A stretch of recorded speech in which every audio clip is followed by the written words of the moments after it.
2024 లేదా 25లో డిగ్రీ లేదా బీటెక్ చదివారా? సాఫ్ట్‌వేర్ జాబ్ కోసం ఎదురు చూస్తున్నారా? అయితే కోడ్‌జ్ఞాన్ 100 డేస్ కోర్సులో చేరండి. జాబ్ సాధించండి. నమస్కారం సార్. నమస్కారం అమ్మా. సార్ చాలా రోజులవుతుంది. మీతో మాట్లాడాలి అనుకున్నాను. ఫైనల్‌గా మీ టైంని కేటాయించి ఇక్కడి దాకా రావడం I'm very happy and thank you sir. And especially ఈరోజు మనం మాట్లాడుకుంటే బడ్జెట్. ప్రతి ఒక్కరు కూడా ఎదురు చూస్తున్నారు. బడ్జెట్ అనేది ఎలా ఉంటుంది? నాకేమైనా బెనిఫిట్ అవుతుందా? ఎలా ఉండబోతుంది అన్నది. అండ్ ఎస్పెషల్లీ మిడిల్ క్లాస్ వాళ్ళకి ఈ బడ్జెట్ ద్వారా ఏం దక్కింది? ఏం దక్కలేదు అంటే ఏం చెప్తారు సార్? థ్యాంక్స్ అమ్మా ఫర్ కాలింగ్ మీ. బడ్జెట్‌లో నిర్మలా సీతారామన్ గారు ముందే వరాలు ఇచ్చేశారు.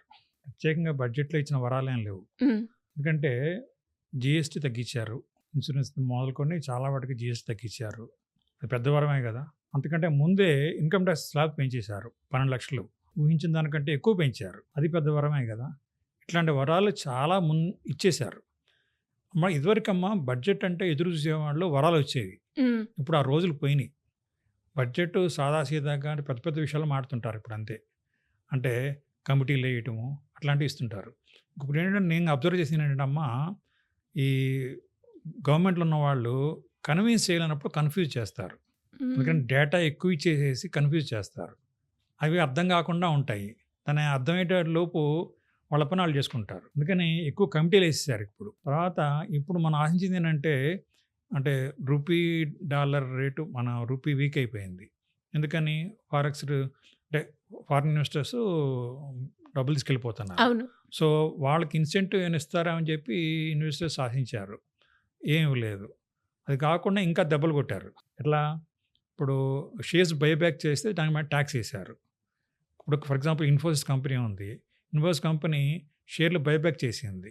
బై చేయడం వల్ల మన మార్కెట్ రేట్ కంటే ఎక్కువ రేట్ వచ్చింది ఇన్వెస్టర్స్‌కి.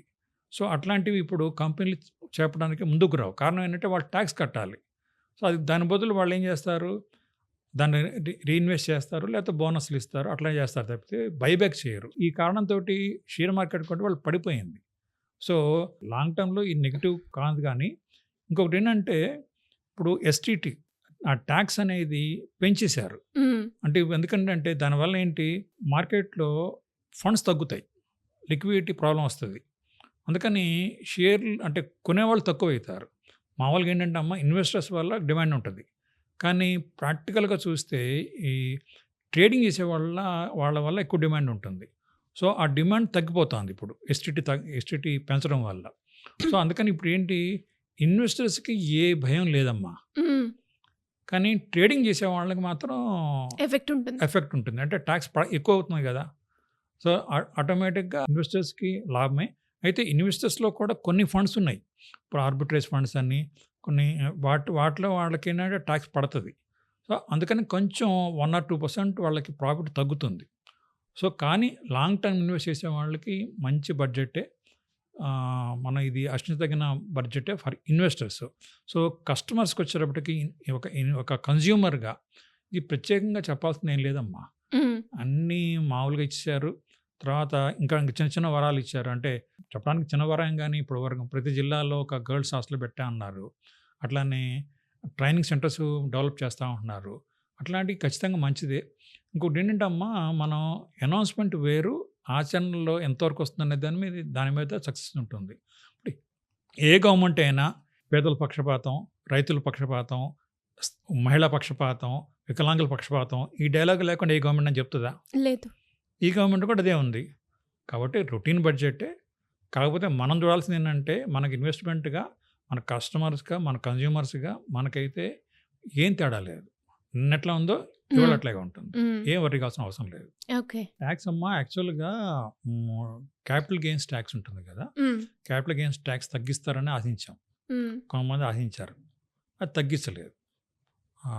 అది కొంచెం డిసప్పాయింట్‌మెంటే ఇన్వెస్టర్స్‌కి. హ్మ్. ఎందుకంటే తగ్గిస్తే ఏంటంటే, మనకేంటంటే ఇప్పుడు ప్రతి ట్రాన్సాక్షన్ మీద ఎస్టీటీ ఉంటుంది. ఆ టాక్స్ కట్టాలి. ప్లస్ క్యాపిటల్ గెయిన్ టాక్స్ కట్టాలి. ఇప్పుడు ఫర్ ఎగ్జాంపుల్ అమ్మా, మనకి ప్రా ప్రాఫిట్ వచ్చినప్పుడు అంటే స్టాక్ బంగారం మీద బాగా మోజు పెరిగింది. బంగారం అది ఇన్సూరెన్స్ లాంటిది. ప్రతి ఇంట్లో బంగారం ఉంటే ధైర్యం ఉంటది. అందుకని బంగారం లేని ఇల్లు జనరల్‌గా ఉండదు. అవును. ఎందుకంటే ధైర్యం ఉంటది కాబట్టి. హ్మ్. కానీ బంగారం కొంటే దేశానికి ఏం ఉపయోగం? అదే మార్కెట్స్ పెరిగితే ఆ డబ్బులు సర్వీస్ సెక్టర్‌కెళ్తాయి. జీడీపీ పెరుగుతది. జీడీపీ పెరిగితే ఎంప్లాయ్‌మెంట్ ఆపర్చునిటీస్ పెరుగుతాయి. ఎంప్లాయ్‌మెంట్ ఆపర్చునిటీ పెరిగితే ఇన్‌కమ్ పెరుగుతది. సో, కంపెనీలు అంటే మన దేశం అభివృద్ధి చెందాలంటే జీడీపీ పెరగాలంటే మార్కెట్స్ పెరగాలి. మార్కెట్‌కి బలం రావాలి. సో, మార్కెట్‌కి బలం ఇచ్చేటట్టుగా బడ్జెట్‌లో ఏమీ లేదు. కానీ కనీసం గోల్డ్ మీదేమైనా ఎఫెక్ట్ చూపించేటట్టుగా ఏస్తారనుకుంటే అది కూడా ఏమి లేదు. హ్మ్. ఫైనాన్స్ మినిస్టర్ ఏమి చెప్పలేదు. సో, అంటే కొంతమంది అంతకుముందు ఒక ప్రైమ్ మినిస్టర్ ఉండేవాళ్ళు. మౌనమే ఆయన పరిపాలన విధానంలో ఉండేది. అట్లానే మేడం కూడా తన దాన్ని తను చూసుకుంటది. మార్కెట్ సెటిల్ అవుతుందనే ఉద్దేశంతోటి వాటి మీద ఏం కామెంట్ చేయలేదు. ఆహ్, ఇది కంట్రీ గ్రోత్‌కి ఇప్పుడు మన చేసిన కమిటీస్ కానీ అవన్నీ కూడా కార్యరూపం దాలిస్తే లాంగ్ టర్మ్‌లో బెనిఫిట్ ఉంటుందేమో కానీ, హ్మ్. ప్రస్తుతానికి ప్రత్యక్షంగా కనిపించే బెనిఫిట్ అయితే నాకైతే కనపడలేదమ్మా. జాయింట్ టాక్స్ ఉన్నా, లేకపోయినా మనం ప్లాన్ చేసుకుంటే హ్యాపీగా ఉంటదమ్మా. హ్మ్. ఎందుకంటే మన ఇంకొకటి ఫర్ ఎగ్జాంపుల్ హస్బెండ్ ఇన్‌కమ్ ఉంది. వైఫ్‌కి ఇన్‌కమ్ లేదు. ఏం చేస్తారు? హస్బెండ్ వైఫ్ పేరుతో ఇన్వెస్ట్ చేస్తారు. కానీ క్లబ్బింగ్ క్లాజ్ వల్ల హ్మ్. వైఫ్ పేరుతో ఇన్వెస్ట్‌మెంట్ చేసినా కూడా హస్బెండ్ ఇన్‌కమ్‌లో కలిపి టాక్స్ కట్టాలి. సో, అట్లాంటి క్లాజెస్ ఉన్నాయి కదా! అయితే ఇండివిడ్యువల్‌గా ఫర్ ఎగ్జాంపుల్ ఒక వైఫ్ సంపాదిస్తుంది. హస్బెండ్ సంపాదిస్తున్నారు. ఇద్దరికీ సెపరేట్‌గా ఇన్‌కమ్ టాక్స్ ఫైల్ చేసుకొని ఎగ్జామ్షన్ తీసుకోవచ్చు కదా! ఫర్ ఎగ్జాంపుల్ అమ్మ, మీరు మ్యూచువల్ ఫండ్‌లో ఇన్వెస్ట్ చేశారు. హ్మ్. చేస్తే క్యాపిటల్ గెయిన్స్ 1,25,000 వరకు లాంగ్ టర్మ్ క్యాపిటల్ గెయిన్స్ లేదు. అందుకని ఏం చేస్తాము? మేమేం చేస్తాము? సలహా ఏం ఇస్తామంటే హస్బెండ్ పేరుతోటి మ్యూచువల్ ఫండ్ కొంత పెట్టిస్తాము. వైఫ్ పేరుతో కొంత పెట్టిస్తాము. పెట్టించడం వల్ల ఇద్దరికీ 1,25,000, 1,20,000 టాక్స్ ఎగ్జంప్షన్ వస్తుంది కదా! ఒక్కళ్ళ వల్ల పెట్టడం వల్ల 1,20,000 టాక్స్ ఎగ్జంప్షన్ వచ్చేది. అందుకని మీరు ఎలా ఉన్నా గానీ టాక్స్ తగ్గించుకునే మార్గాలు ప్రతి ఒక్కళ్ళకి ఉన్నాయి, ఉంటాయి. మీ కొంచెం మీ ఫైనాన్షియల్ అడ్వైజర్‌ని కలిసేసి ప్లాన్ చేసుకుంటే ఏం వర్రీ కావాల్సిన అవసరం లేదు. కలిపి మాత్రమే పెట్టాలని లేదమ్మా. హ్మ్. భార్యాభర్తలు ఇద్దరు ఒకే కంచంలో తినాలని లేదు. ఎవరి కంచంలో వాళ్ళు తినొచ్చు. ఎవరి ప్లానింగ్ ఆళ్ళు చేసుకోవచ్చు. ఇంకొకటేంటంటే అమ్మా, ఇదివరకి ఫర్ ఎగ్జాంపుల్ ఆహ్, పూర్వం భర్త సంపాదించేవాడు, భార్య ఎక్కువ సంపాదించేది కాదు. కానీ ఇప్పుడేంటి, భార్య కూడా సంపాదిస్తే తప్ప ఇల్లు గడవని పరిస్థితి అవును. ఏర్పడింది. ఇద్దరు సంపాదిస్తేనే. ఇదివరకి ఉద్యోగం పురుష లక్షణం అనేవాళ్ళు. ఇప్పుడు ఆదాయం సంసార లక్షణం. ఇద్దరు సంపాదిస్తే తప్ప ఇల్లు గడవని పరిస్థితి ఏర్పడింది. ఎందుకంటే ధరలు పెరుగుతున్నాయి, సౌకర్యాలు పెరుగుతా ఉన్నాయి. అందుకని స్త్రీ సంపాదించాలి, పురుషుడు సంపాదించాలి. అప్పుడు మాత్రమే ఇల్లు గడవడానికి సాధ్యమవుతుంది కాబట్టి జాయింట్‌గా ఇన్‌కమ్ టాక్స్ ఎగ్జంప్షన్స్ ఇచ్చినందువల్ల మనకు పెద్దగా ఏమి ఉండదు. ఎందుకంటే ప్రతిదానికి ఏదో ఒక దానికి టాక్స్ వసూలు చేయడానికి ప్రతిదానికి మార్గం ఉంటుందమ్మా. హ్మ్. అందుకని అది రాలేదని వర్రీ కావాల్సిన అవసరం లేదు. ఉన్నదాంతోటి కరెక్ట్‌గా ప్లాన్ చేసుకుంటే మాక్సిమం టాక్స్ సేవింగ్స్ చేసుకోవటం వీలవుతుంది. ఓకే. వర్రీ కావాల్సిన అవసరం లేదు. హ్మ్. సార్ ఫైనల్‌గా ఏంటి అంటే, మన బంగారం విషయం మనందరికి కూడా తెలిసిందే. పెరుగుతూ, పెరుగుతూ, పెరుగుతూ లాస్ట్ 2 డేస్ నుంచి సడెన్‌గా ఫాల్ మూవ్‌మెంట్ మనం చూసాం. అండ్ ఎస్పెషల్లీ ఇన్వెస్టర్స్ ఎవరైతే ఉంటారో, పెరిగింది ఇంకా పెరుగుతదేమో అని హ్యూజ్‌గా కొనేవాళ్ళు ఉంటారు. సో, అలాంటి వాళ్ళు ఇప్పుడు ఏం చేస్తే బెటర్ అంటారు సార్? అమ్మ ఇందాకే చెప్పినట్టుగా బంగారం ఇన్సూరెన్స్ లాంటిదమ్మా. ఎందుకంటే మార్కెట్ అంటే ఎలా ఉన్నా వ్యక్తిగత ఆర్థిక పరిస్థితి ఎలా ఉన్నా కూడా చాలా కుటుంబాల్లో ఆదుకున్నది బంగారమేనమ్మా. నేను నా బుక్‌లో రాశాను. స్త్రీల మెడలో స్విస్ బ్యాంక్ బంగారం. అంటే అదృశ్య అత్యవసర నిధి బంగారం అనేది. ఒప్పుకుంటాను. ప్రతి ఇంటికి అదృశ్య అత్యవసర నిధి ఉండాల్సిందే. ఎందుకంటే మేము ఫైనాన్షియల్ కౌన్సిలింగ్ చెప్తుంటాం ఎమర్జెన్సీ ఫండ్ పెట్టుకోమని. కానీ చాలామంది ఫైనాన్షియల్‌గా పెట్టుకోవడంలో ఫెయిల్ అవుతారు. కానీ బంగారం అయితే కొనుక్కోమంటే కొనుక్కుంటారు. అవును. అది ఎక్స్ట్రార్డినరీ ఎమర్జెన్సీ ఫండ్ గదా! సో, ఆ ప్రకారంగా ఖచ్చితంగా బంగారం ప్రతి ఇంట్లో ఉండాల్సిందే. ఇంకొక చాయిస్ లేదు. ఓకే. పెరగడం వచ్చేటప్పటికమ్మా ఇప్పుడు గత 2, 3 ఏళ్లలో బాగా పెరిగింది. ఈ మధ్య బాగా పెరిగింది. కానీ ప్రతిసారి పెరుగుద్దా? ఇప్పుడు 1985 నుంచమ్మా బంగారం రేటు డబుల్ కావటం కోసం 1985లో 10 గ్రాముల గోల్డ్ 2130 ఉండే. కానీ అది డబుల్ కావడానికి 16 ఏళ్ళు పట్టింది. అంటే ప్రతిసారి బంగారం రేటు పెరగదు కదా!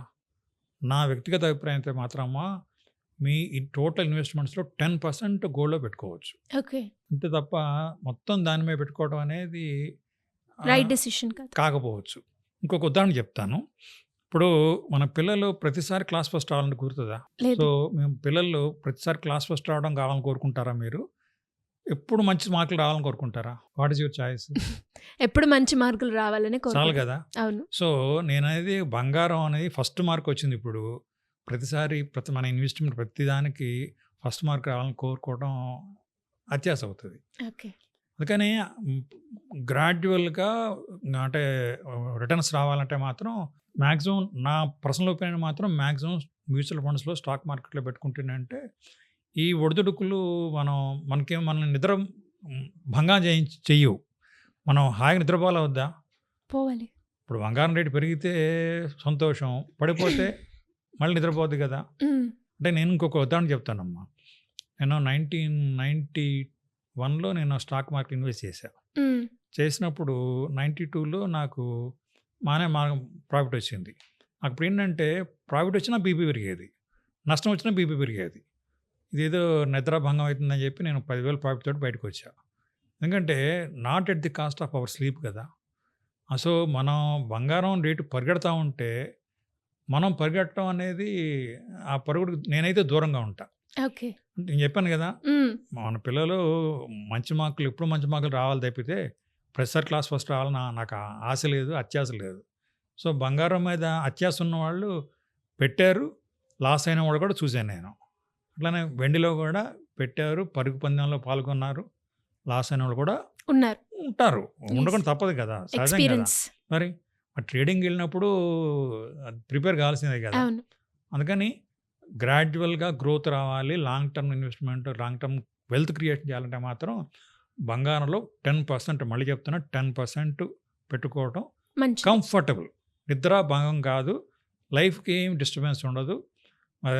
అదే మ్యూచువల్ ఫండ్స్‌లో స్టాక్ మార్కెట్‌లో పెడితే ఏంటంటే లాంగ్ టర్మ్ గ్రోత్ ఉంటది. మన నిద్ర భంగం ఏం కాదు. ఒకవేళ పడ్డా మళ్ళీ పెరుగుతది. కానీ ఒకటి చూడమ్మా, ఇప్పుడు బంగారం 50% పెరిగిందనుకో. తర్వాత మళ్ళీ 50% పడిపోయింది. పడితే ఇది మన రేట్ రావడానికి ఎంత టైం పడతది? డబుల్ ప్రాఫిట్ రావాలి. సో, 50ది 100 అయింది. 100 అయిన తర్వాత మళ్ళీ 50 అయింది. మళ్ళీ డబుల్ కావాలి కదా! అందుకని ఇది అది అంటే నా బీపీ పెంచుకునే మార్గాలెందుకు? కానీ ఇప్పటికి కూడా మీరు బంగారం కొనాలనుకుంటే సిప్ విధానంలో కొనండి. ఓకే. ఓవరాల్‌గా సార్ ఈ బడ్జెట్ గురించి మీ ఒపీనియన్ ఏంటి ఫైనల్‌గా 1 వర్డ్‌లో? ఇన్వెస్టర్సు మీ ఇన్వెస్ట్‌మెంట్సు హాయిగా మీ పని మీరు చేసుకుంటూ హ్మ్. నిద్రాభంగం కాకుండా, మీ కంఫర్ట్ దూరం కాకుండా హాయిగా ఇన్వెస్టర్‌గా ఉండండి. ట్రేడింగ్ జోలికి వెళ్ళకండి. ఒకవేళ వెళ్ళదలుచుకుంటే నష్టానికి సిద్ధపడండి. ఈలోపు ట్యాక్స్ తినేస్తదమ్మా. హ్మ్. ఆ ట్యాక్సు పెంచారు కాబట్టి అయితే ఇది కూడా అలవాటు పడిపోతారు. ఎస్టీటీ అనేది కొంచెం పెంచారు. పెంచితే ఏమైద్ది? ఫస్ట్‌లో కొంచెం భయం అయ్యో! నిరుత్సాహం పడతారు. తర్వాత ఇది కూడా అలవాటు పడిపోతారు. సో, ట్రేడింగ్ వోళ్ళేం ఆపరమ్మా. ఎందుకంటే ఆ దురద ఆపదు కదా! యెస్. ట్రేడింగ్‌లో ఎక్కువ లాభాలొస్తాయనుకోండి. హ్మ్. అమ్మా ఒకటి చెప్పమ్మా. ట్రేడింగ్ చేసేవాళ్ళు ఎంతమందికి ప్రాఫిట్ వస్తున్నాయి? అసలు ఇన్ని డేటా చెప్తా ఉంది. 5% కూడా ప్రాఫిట్‌లో ఉన్నోళ్ళు లేదు. ఆ 5%లో కూడా 4% టాక్స్ రూపంలో పోతుంది ఆళ్ళకి. హ్మ్. ఓన్లీ 1% దే ఆర్ గెట్టింగ్ లాభాలు ప్రాఫిట్. యెస్. పొందుతున్నారు. ఒకటమ్మా. ఇంకొకటి స్టాక్ మార్కెట్ అనేది బిగ్ ప్లేయర్స్ గేమ్ అమ్మా. ఇప్పుడు మీరు నేను 100, 200 షేర్లు, 1000 షేర్లు కొంటే మార్కెట్ ఏం ప్రభావం చూపించదు. కానీ బిగ్ ప్లేయర్స్ ఉంటారు కదా! కోట్లు కోట్లు ఉన్నవాళ్ళు. వాళ్ళు ఒక షేర్ పడేయాలి అనంటే 1,00,000 షేర్లు కొంటారు. లేదా అమ్ముతారు. వాళ్ళ షేర్లు వాళ్ళ హ్యాండ్ పడితే కావాలంటే రేట్ పెంచుతారు, తగ్గిస్తారు. పడేస్తారు. సో, ఆ బిగ్ ప్లేయర్స్ తోటి చిన్న చిన్న ట్రేడర్స్‌కి ఎందుకమ్మా బాధ? Yes sir. హాయిగా మనం గ్రాడ్యువల్‌గా సిప్ విధానాల్లో ఇన్వెస్ట్ చేసుకుంటే మంచిది. బంగారంలో కూడా సిప్ విధానాల్లో ఇన్వెస్ట్ చేసుకోండి. సరిపోతుంది. Thank you sir. Thank you so much. Thank you అమ్మా.